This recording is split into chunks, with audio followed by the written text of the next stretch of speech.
You've also accused Keir Starmer of surrendering to the EU, handing back power to foreign courts and betraying Brexit. How far has the sell-out gone, and can Britain ever take back control?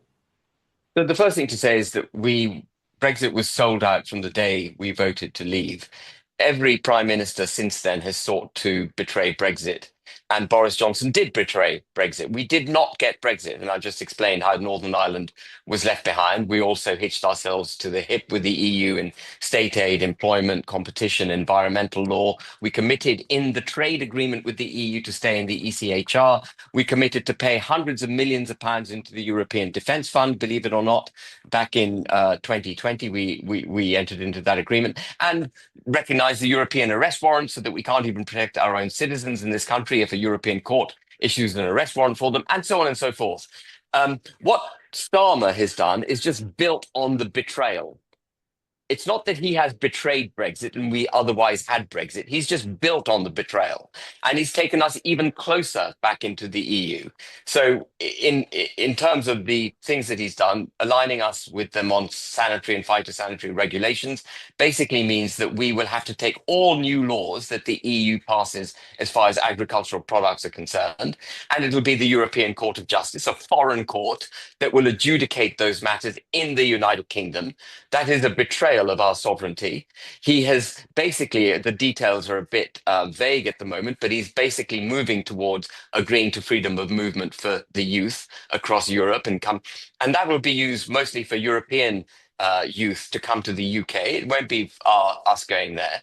And the quid pro quo that he thinks is so brilliant is that we don't have to queue when we go to immigration in Europe. I mean, who cares? I would gladly queue for 20 minutes if it preserved British sovereignty. I mean, to talk about the e-gates as a win because he's giving up our borders to the EU is absolutely absurd.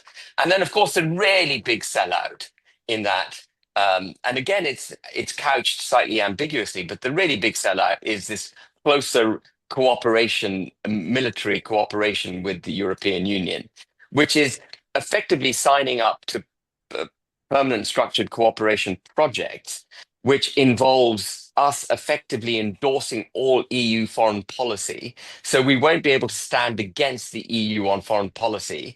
And then this military cooperation on a day-to-day basis through things like the European Defence Fund will result eventually in our military being inextricably enmeshed in the European military through what they call interoperability. So we will use all the same software, the hardware, all the control systems. We won't be able to act independently as a fighting force outside the European arena without their blessing.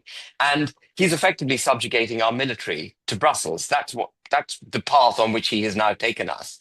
And I think that words fail me. How can you describe that? That is a complete surrender, isn't it, of the United Kingdom?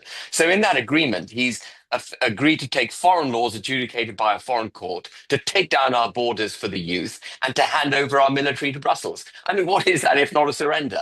And he did all of that, the immigration thing. He did the youth or headed towards the youth scheme in the same week in which he recognized that immigration needed to be brought under control, or we would end up in a land of strangers.